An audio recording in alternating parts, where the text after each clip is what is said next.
On today's episode of Mock the Week, we'll start with a round called If This Is the Answer, Then What Is the Question? Today, the answer is 8. What is the question? Is it, how many times each week do the cameras catch Andrée Jeglertz spitting onto the pitch? Is it, how many penalties did Sweden accumulate in the women's Olympic biathlon relay on their way to the silver medal? Is it, how many points do Manchester City lead by in the Women's Super League currently?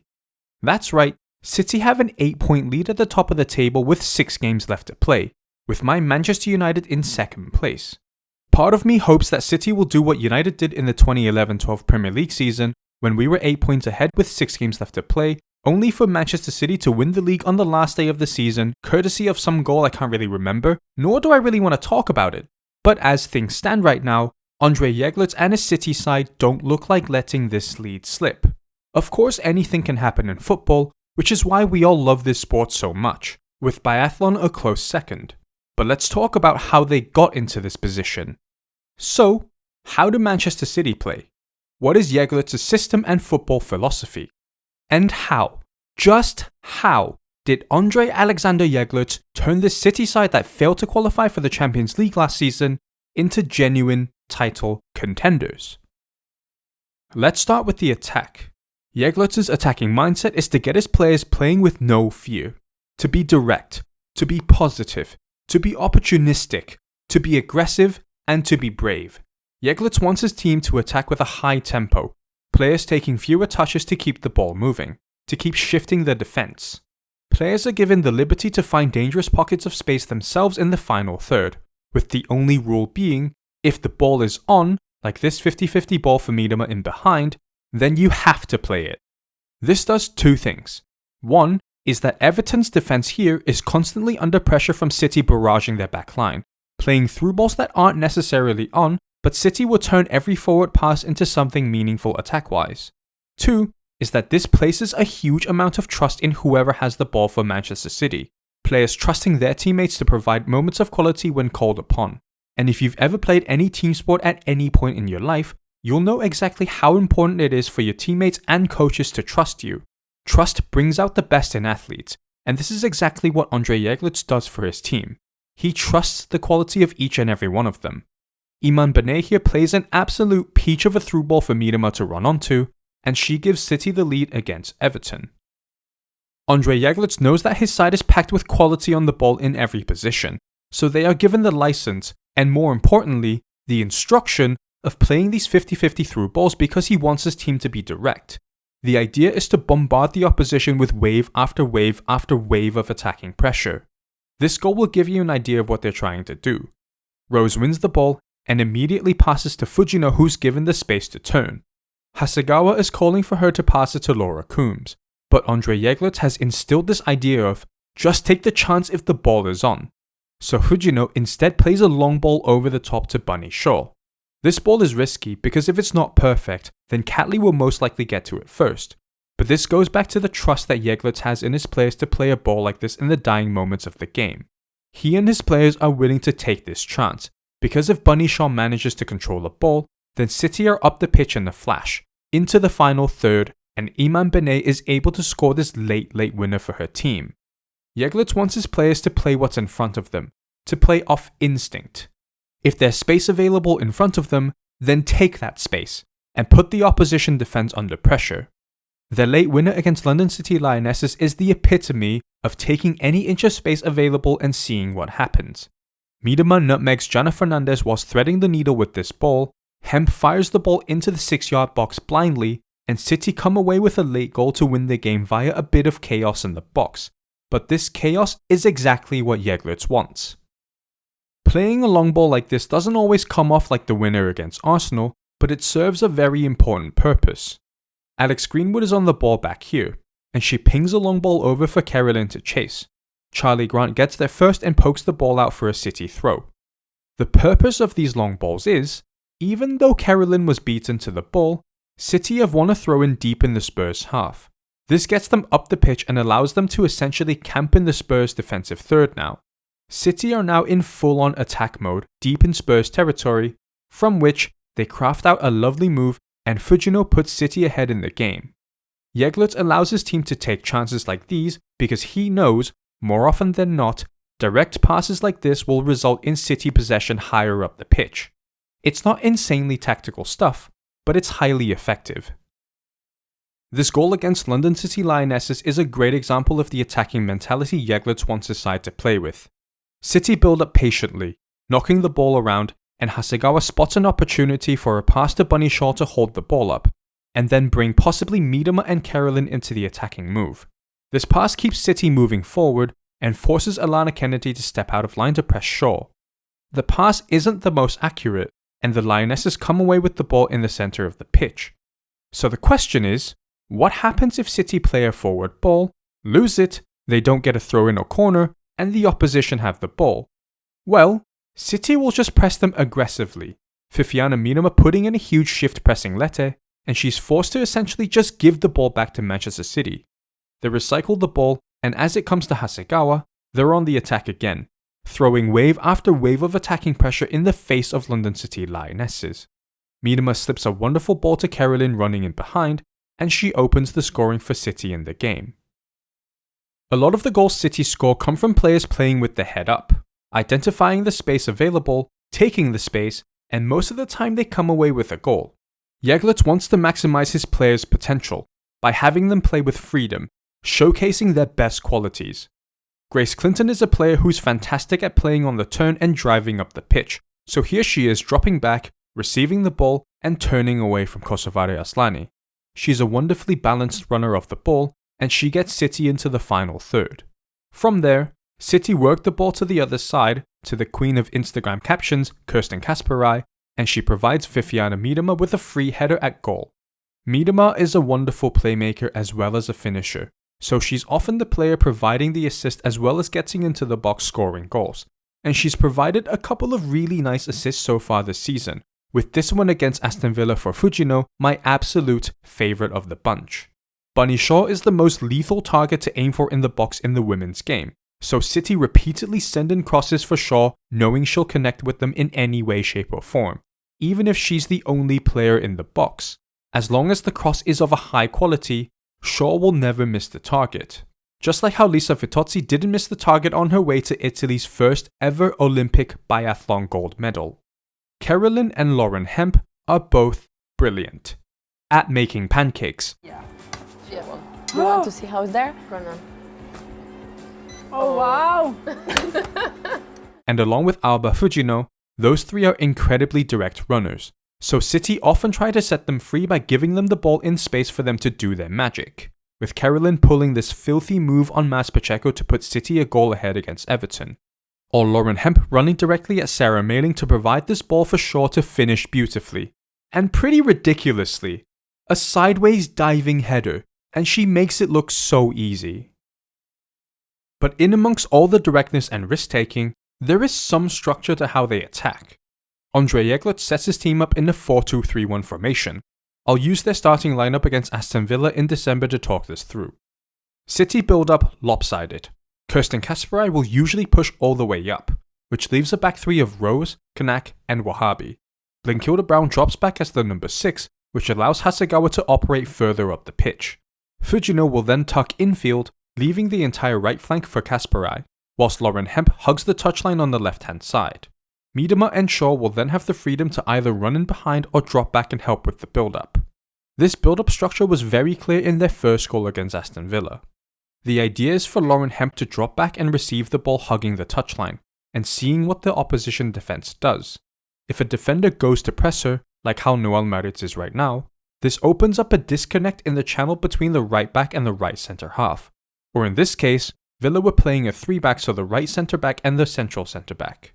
Viviana Miedema runs in behind, straight into the space created by City, Hemp plays the ball through to her, and this is a brilliant move finished by Bunny Shaw yet again. If Lego nerd Lauren Hemp stays out wide, Then you can talk about Lego. Go on. then it surely attracts a defender to close her down. Leicester City found out the hard way if you give one of the most direct runners in the women's game too much space. She'll rip you apart. Jade Riviere does the right thing and shoots out to press Hemp. This again creates a huge disconnect between Riviere and Maya Letitia, also known as the Atlantic Ocean, leaving this space for someone to run into. Hemp plays a 1-2 with Kasparai, avoids the Bermuda Triangle, gets the ball back, and plays a first-time cross into the box for United to deal with. City are now camped in the final third and end up winning a corner. From the corner, City score a goal, and yeah, that's it. Alright, moving on. City have added an extra layer to this build-up structure over the last few weeks by sending Alex Greenwood or whoever's playing left back into that space preemptively, like so, which pins Ellie Carpenter to her spot because she now has to decide whether to track Greenwood's run or go and press Lauren Hemp. Greenwood gets the ball in behind and plays a speculative cross for Hasegawa. This comes to nothing, but you get the pattern. Against Leicester, Greenwood's run fixes Sarah Mailing to her, which allows Hemp to receive the ball out wide, in space, exactly where you don't want her on the ball if you're playing against her. She cuts the ball back to Miedema, and she scores. Oh no, she doesn't here. That's weird. Well, okay. So Hemp gets the ball back, and this time Fifiana Miedema puts the ball in the back of the net. She celebrates emphatically like she always does, and here's what she had to say about this goal in the post-match interview. But I know on commentary they were saying, is Viv happy? We were kind of watching her face, but you're smiling now. No, I was happy. I think I just got annoyed at the first chance because I should have just finished it straight away, but Hemp put a good ball back in again. So that's the left side of the City attack sorted. What about the right side? Well, per Manchester City's build-up structure, the right winger often tucks inwards, looking for space towards the centre of the pitch, so that Kirsten Kasparai is left with a big grass field in front of her, presumably for her gardening. Ruth had no idea that I was even sporty, like she thought I was a gardener. I'm awful with plants. City will usually attempt to attack down the left-hand side first, with Rebecca Knack constantly looking to the left side to play the ball there. Missy Goodwin does a good job pressing Wahhabi, and let's take a look at where Carolyn is. The right winger is tucked inwards nicely, leaving a huge amount of space for Kasparai out wide as Knack accurately switches the ball over. Kasparai has so much space to attack, and City end up winning a corner here, from which Bunny Shaw scores from. Surprise, surprise. Kasparai's never-ending battery and attacking intent is extremely important to City's attacking structure. It's no surprise she currently tops the assist chart with 6, given how often we can see the Flying Dutchwoman fly down the right-hand side delivering crisp crosses into the box. We've gone through a lot about City's attack so far, so I'm gonna keep going because there's honestly a lot to talk about. Another way City build up is through their goal kick. City will almost always set up like they're going to play out from the back. This forces any team to have to defend this. Chelsea are drawn out from their defensive structure and they have to mark each City player individually. This stretches the Chelsea team shape over one half of the pitch, leaving lots of gaps in between each player. Contrast this to if you're playing a goal kick long, then the team shape is extremely compact. So, Yamashita plays the ball over everyone to Fifiana Miedema. The idea is to play the ball into the space between the opposition midfield and defense, so if Miedema controls it, which she does really well, and this also drags Naomi Girma out of position, then City can look for a runner running forward, in this case Carolyn, and she's running directly at Berman with City creating a 3-on-3 against the Chelsea back line. Carolyn drives forward, and Millie Bright deals with this really well with a good challenge. This gets City up the pitch, and they can now camp inside the Chelsea half. Andrée Jeglertz has devised a couple of really direct, effective, and clever ways for City to get the ball up the pitch. It's tough to know what they're gonna do, like from a goal kick. They can either play it long, or they can build out from the back, which they're also exceptional at doing.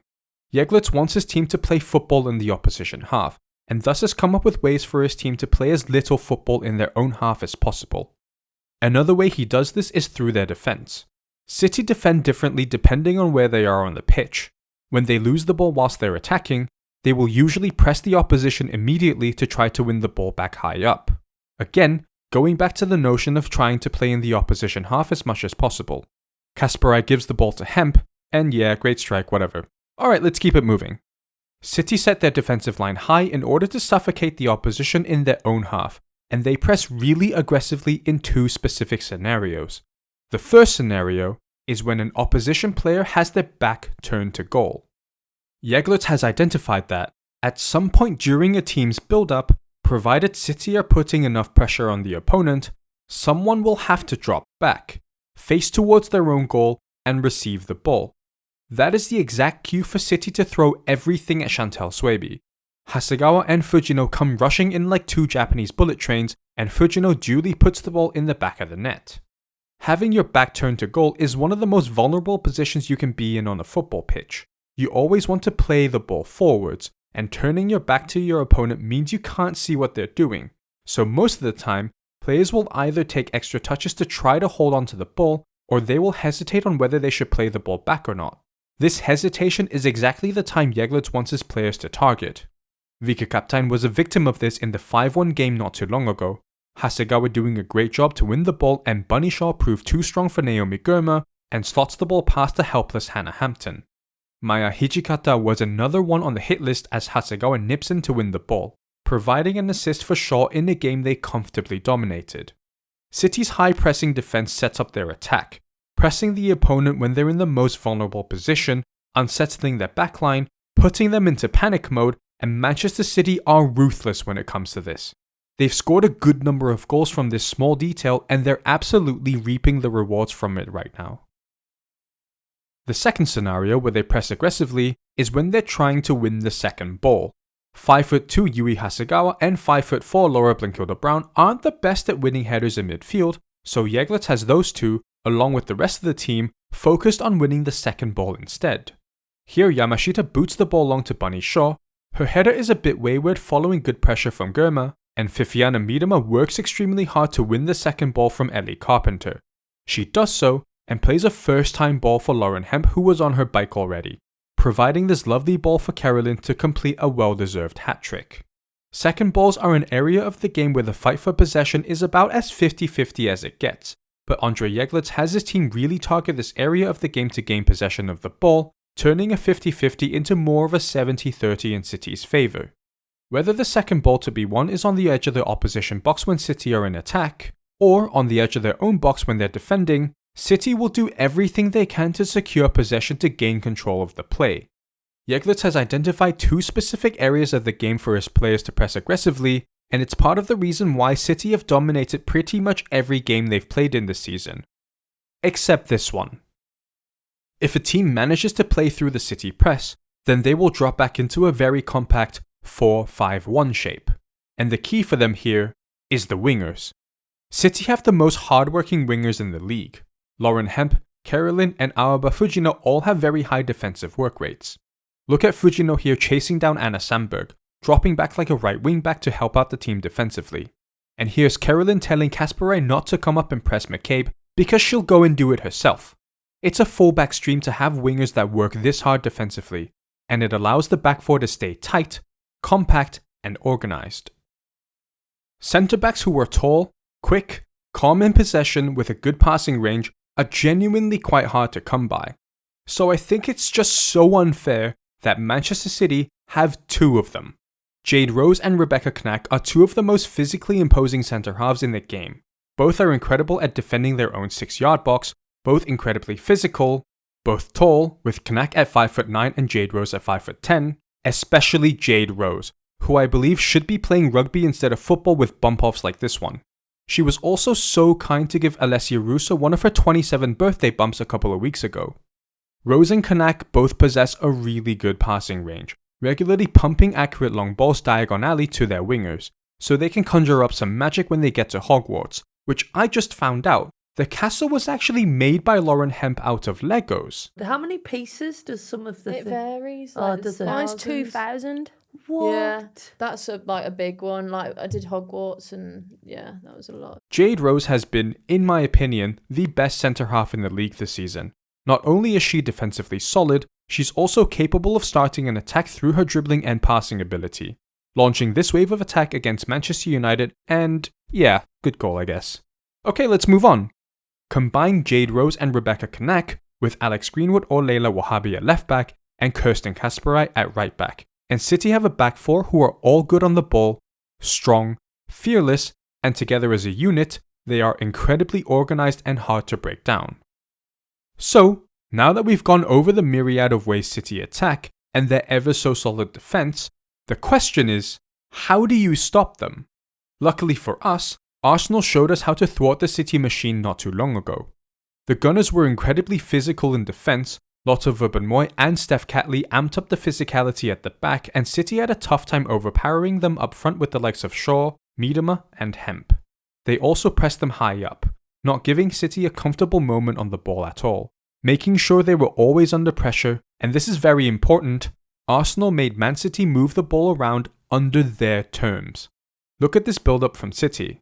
Yes, City have the ball, but Arsenal are pressing them so aggressively to the point where City pass the ball because they have to, not because they want to. Blinkilde Brown is forced backwards by Little, and Kanak has no option but to shovel the ball onto Greenwood due to Russo's pressure. Arsenal did a great job cutting off all of City's forward options during their build-up, and Bunny Shaw ends up playing a beautiful switch out to Katie McCabe. City set the tone for the press at the very beginning of the game, with Vivianne Miedema giving all her attention to Mariona Caldente, which I thought was quite rude considering Beth Mead was on the pitch as well. The shot ultimately drifted wide, but this was a sign of things to come. For Arsenal to press City off the park and ultimately win this game from a wonderful goal from Olivia Smith. So let's talk about it. Arsenal have the ball in their own half looking to build up, and Hasegawa spots that Kim Little has her back turned towards her own goal, so she goes to press. But this is Kim Little we're talking about here. She plays a first time pass back to Caldente, and I'm sure Beth Mead had a word with Vivianne Miedema about Mariona Caldente after the first minute, so she doesn't track her very well and Caldente is away. Hasegawa, who was already beaten, chases after Mariona with Lauren Hemp filling in as a central midfielder here. But Hemp's inexperience in the centre of the park means she doesn't shoot out and press Caldente, allowing her to run past and play a pinpoint ball through for Olivia Smith. Smith rounds Yamashita and gives Arsenal the lead. One way of penetrating through City's defence is to play with pace, high tempo, 1-2 touch passing, and to play with confidence. Arsenal did well with this goal to play through Andrée Jeglertz's defensive system, but there's a little more to it than this. For all of City's incredible defensive structure this season, there is one glaring weakness, and that is Yui Hasegawa and Laura Blinkilde Brown are two very similar players. This season, Hasegawa has been used as the more advanced box-to-box midfielder in the double pivot, with Blinkilde Brown dropping back as the number 6. In attack, this frees up Hasegawa to go forward and receive the ball in more advanced positions, which has been working really well. She's popped up with a few crucial goals this season, and is so often the player to start a wave of attack for her team after winning the ball high up. Blinkilde Brown has been incredible at 6 on the ball. She's grown into a really solid game driver and she's been a key player when it comes to recycling the ball for her team. Hasegawa and Blinkilde Brown both have similar profiles, both very technical players with good vision and passing abilities. They both have similar builds, neither are particularly strong, like a bruiser type midfielder, but both are extremely reliable on the ball. So in an attacking sense, this midfield pairing has been brilliant. However, in defense, considering Hasegawa is now playing as an 8, and Blinkilde Brown is more comfortable at 8 than 6, this often leaves a huge gap in midfield because both players will shoot forward and press the opposition. Until this game against Arsenal, this hasn't been too much of a problem since players like Miedema, Hemp, and Hasegawa have been very successful at winning the ball high up. But Arsenal found a lot of joy in between the midfield and defensive lines, with Ella Toon's best friend regularly popping up in between the lines to receive the ball. They didn't score from this, but this surely has to be an area of concern for Andrée Jeglertz. City had a tough time keeping a hold of the ball, especially in the middle third of the pitch, and the lack of pure physicality from Hasegawa and Blinkilde Brown meant that they were physically overpowered by the likes of Alessia Russo, Mariona Caldente, Olivia Smith, basically the whole Arsenal team. Bringing Sam Coffey on at the start of the second half changed that, as she's a much more physical presence in midfield, the bruiser-type midfielder that complements well with a player like Hasegawa or Blinkilde Brown. However, City's midfield was still drawn out by Arsenal's first-time passes like this one. Sam Coffey spots that Caldente has her back turned to goal, but this is Mariona Caldente we're talking about here, Shadow Football's Player of the Season last year, which is surely the best award she's ever won in her life. And she plays yet another first-time ball for Kim Little, and Arsenal have just gone straight through the City midfield, and Little is driving straight through the middle of the pitch with not a City midfielder in sight. Caitlin Ford gets the ball and rushes her shot into the side netting. This is one way of disarming the City press, and Arsenal did a great job nullifying the Andrée Jeglertz defense throughout the game.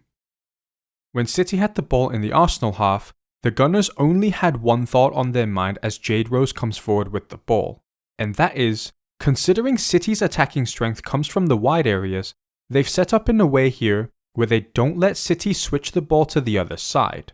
The ball comes back to Hasegawa, and she's immediately looking to switch the ball to the left side. Golden Day and Russo's positioning means the passing lane to Blinkilda Brown is cut off, which forces Hasegawa to stay on the right hand side, playing the ball back into a congested area. City look like they're out of ideas amidst Arsenal's defense, and Carolyn gives the ball away. So much of City's play comes from switching the ball out wide where there is space, which is why Jeglertz's system is designed to free up Lauren Hemp and Kirsten Kasperai out wide. But Arsenal kept them on whichever side they were attacking. Players like Olivia Smith and Alessia Russo here working hard to shut down any option for City to switch the ball through the centre of the pitch. Russo here earning the approval of her captain Kim Little, and City, once again, lose the ball to Arsenal after being forced to play on the congested right hand side. If we look at the goals City have conceded so far this season, some of these came from losing physical battles in midfield and losing second balls to the opposition, like Hasegawa being outmuscled by Julia Rodar, and then Blinkilda Brown losing out to Aslani, which resulted in hopefully newly capped lioness in this international window, Freya Godfrey, to produce this absolute stunner of a goal. Some of the goals also came from individual errors. Actually, quite a few of them did. From Grace Clinton losing the ball to Olivia Holt here, which, let's be honest, no one is saving that. To Gracie Pryor losing the ball on the edge of her box to Izzy Goodwin, resulting in Nikita Paris pulling a goal back for the Lionesses. No, not that one. To Rebecca Knacks lapsing concentration, letting Tony Payne run onto a long ball as she provides a cross for Kelly Gago's absolutely filthy finish. These errors are quick fixes and one-offs, and most of these happened in the first half of the season anyways. Arsenal have now shown the rest of the league how to disarm the City side, and it's up to the remaining 6 teams that City have to play to implement what Renee Slechers did, if there's any hope of stopping them from winning the league. But that's much easier said than done.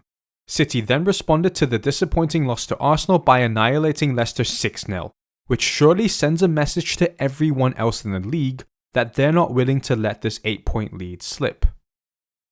I actually enjoy watching Manchester City play, because they play a very direct style of football based off individual ability and intelligence, and players will naturally gel together better and better the more they play and train with each other. I think a couple teams in the league can learn from what City are doing and be more direct, as the attacking system designed by Andrée Jeglertz isn't overly tactical, but it's extremely pragmatic and really effective. He's trusting his players to use their best attributes, and the result of this is just pure attacking carnage.